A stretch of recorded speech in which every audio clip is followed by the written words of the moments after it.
In my previous video, I showed you all the steps on how to install a 2025 Fox Factory Grip 2 fork on a Stumpjumper EVO. I showed you how to measure and mark for cutting, how to install the star nut into the forks, as well as what major mistakes to avoid, how to put it all together, and how to install the stem and bars.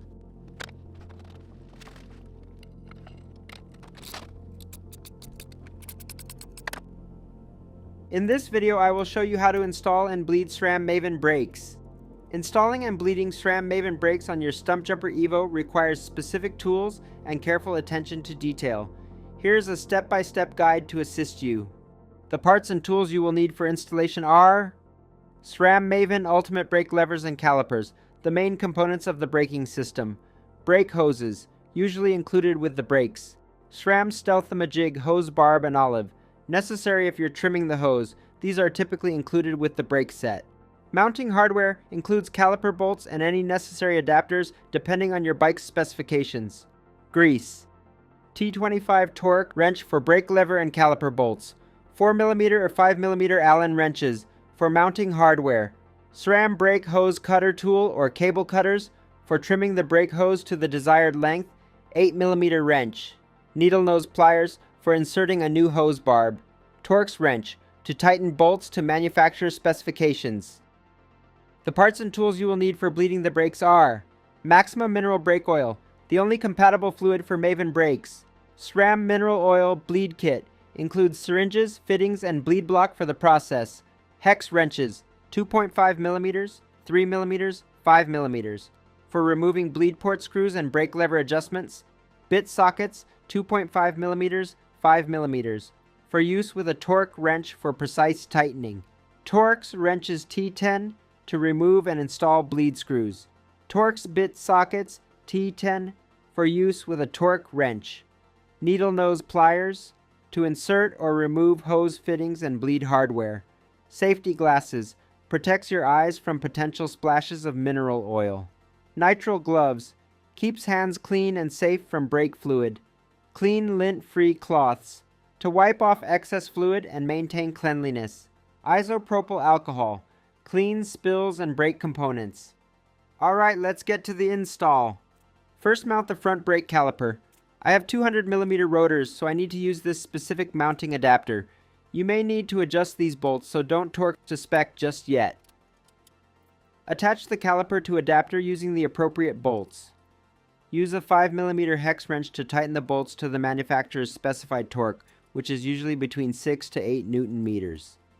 Next, you want to install the brake lever. Slide the brake lever on and position it on the handlebar at a comfortable angle. You will most likely adjust this again later. Secure it using a 4mm hex wrench, ensuring it's firmly in place. There is no need to cut the length of the front brake hose or bleed the brakes because the front brake was already the perfect length. The final step to install the front brake is to attach the fork hose guide that comes with your fork. You want to tighten it down with a 2.5mm hex wrench between 0.90 Nm. Just like the front brake, you want to mount the adapter especially for 200mm rotors with a 5mm hex wrench on the back of the rear triangle. No need to torque to spec just yet, as we'll need to adjust the bolts later. Before we mount the back brake caliper, we need to remove the hose from the brake lever so we can route the cable internally. Slide the boot away from the brake lever and loosen the compression nut with an 8mm wrench, then pull it out of the brake lever. Next, cut the hose with SRAM brake hose cutter tool, or cable cutters, and remove the end with the old barb. Use a shop towel to clean off any mineral oil that exited the hose. Slide off the compression nut and boot and save for later. Now we will route the brake hose and mount the rear caliper. Guide the brake hose through the internal routing of your Stumpjumper EVO frame. Attach the caliper to adapter using the appropriate bolts. Use a 5mm hex wrench to tighten the bolts to the manufacturer's specified torque, which is usually between 6 to 8 Nm. Gently push the hose through the frame until it comes out the other end. If you are having trouble pushing the cable through, you can cut the head off a small screw and thread it into the hose end to act as a pull-through guide. Before you cut the hose to length, you want to put on the brake lever boot and compression nut. This is where I made a mistake and did it in the opposite order. Make sure you put the boot first, then the compression nut so you don't have to redo it. Now you want to mount the rear brake lever with a mounting bracket. In my case, I used a SRAM Matchmaker adapter, so I could mount my SRAM Axis rocker pod on the same mount. In a future video, I will show you the SRAM Axis rocker pod install. Next, I'll cut the hose to length. Measure the required hose length, ensuring there's enough slack for the handlebars to spin around. You can mark with a piece of tape like I did. Use a SRAM brake hose cutter tool or cable cutters to make a straight cut. Clean any mineral oil that may have leaked out. Now I'll install the Stealth-O-Majig fittings. Before this step, I corrected my mistake and slid the boot on first, then the Stealth-O-Majig compression nut. Next, add grease to the threading of the hose barb, which I also forgot to do. Then screw it in clockwise with the provided hex wrench until it's flat with the hose. Don't over-tighten. Now thread on the Stealth-O-Majig olive, counterclockwise or reverse direction until it's flush with the hose barb. Connect the hose to the brake lever and tighten the compression nut using an 8mm open-end wrench. Then you want to use a torque wrench and this provided tool to tighten to 8 Nm. It's very important that it's tightened to the correct specs, as you will see what happens when it's not. Now we will bleed the brakes. Only use maximum mineral oil for SRAM Maven Brakes. First, prepare for bleeding. Wear safety glasses and nitrile gloves to protect against spills. Screw on the red shutoff valve to one syringe, then screw on the green bleeding edge tool. That's for the caliper to the other syringes. Fill up a cup with maximum mineral oil so it's easier to suck up. Fill the syringe for the caliper with 1/4 of mineral oil. Sorry about the shot, my arm's in the way. Then fill the syringe for the brake lever with 3/4 full of mineral oil. Again, sorry for the shot, I didn't frame it up correctly. In this step, you want to hold the syringe upright and pull on the plunger to draw fluid into the hose, then the syringe body. Then you want to cover the tip with a shop towel and depress the plunger just enough to remove any air bubbles, then close the shutoff valve. Do the same thing to the other syringe, except there's no shutoff valve on the caliper syringe. You can get a better visual of this step on SRAM's official mineral oil brake bleed procedure video, which I will link in the description. Next, we will prepare the caliper. You want to remove the E-clip with needle nose pliers. Be careful not to lose this small clip. Use the provided 2.5mm hex wrench to remove the pad retaining bolt. Remove the pads from the caliper. You may need to spread apart the pads with pliers to prepare for installing the bleed block. Reinstall the pad retaining bolt and insert the bleed block. You may need to loosen the caliper bolts and work in the bleed block. It will feel nice and snug once it's in there.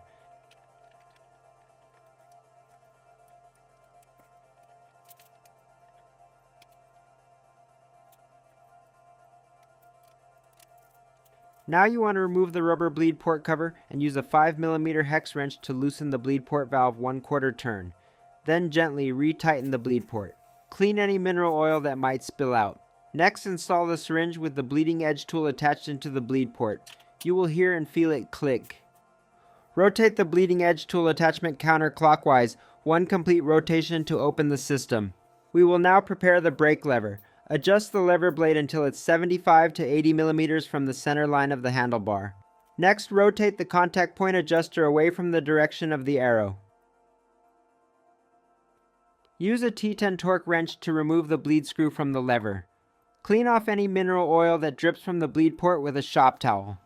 Thread the 3/4 full syringe into the brake lever bleed port and open the shutoff valve. Let's bleed the system. Hold the syringe upright and gently push the plunger to introduce fluid into the system. Simultaneously, pull the plunger on the caliper syringe to draw fluid through, removing air bubbles. Repeat this process, alternating between pushing and pulling until no air bubbles are visible in the fluid. Close the shutoff valve once you are sure there are no air bubbles in the system.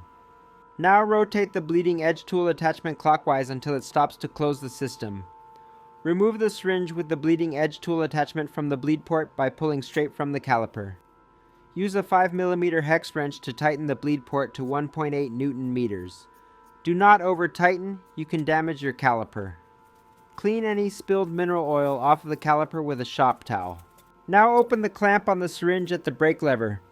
Squeeze and release the lever blade 3 to 5 times, allowing the lever to snap back to its starting point. At this point, I kinda rush bleeding the system. The proper way to finish is to hold the syringe vertically and firmly pull on the plunger to create a vacuum, then compress the plunger to pressurize the system. It's difficult to tell if I did this final step since my arm blocks the view. I believe I did because I closed the shutoff valve. Now unscrew the syringe at the lever from the bleed port.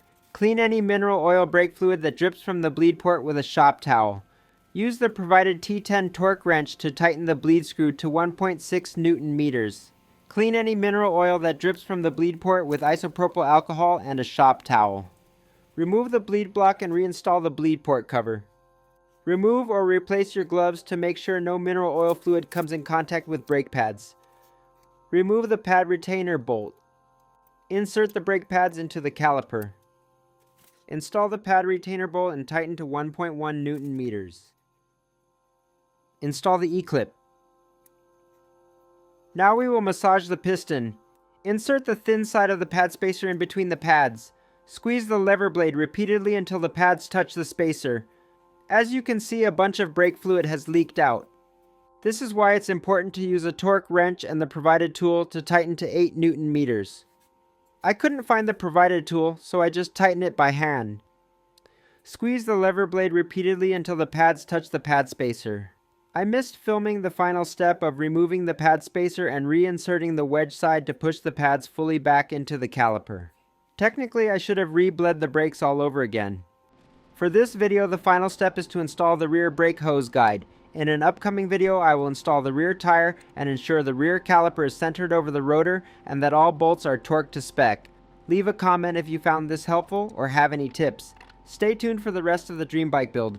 Thanks for watching. Like and subscribe for more adventures.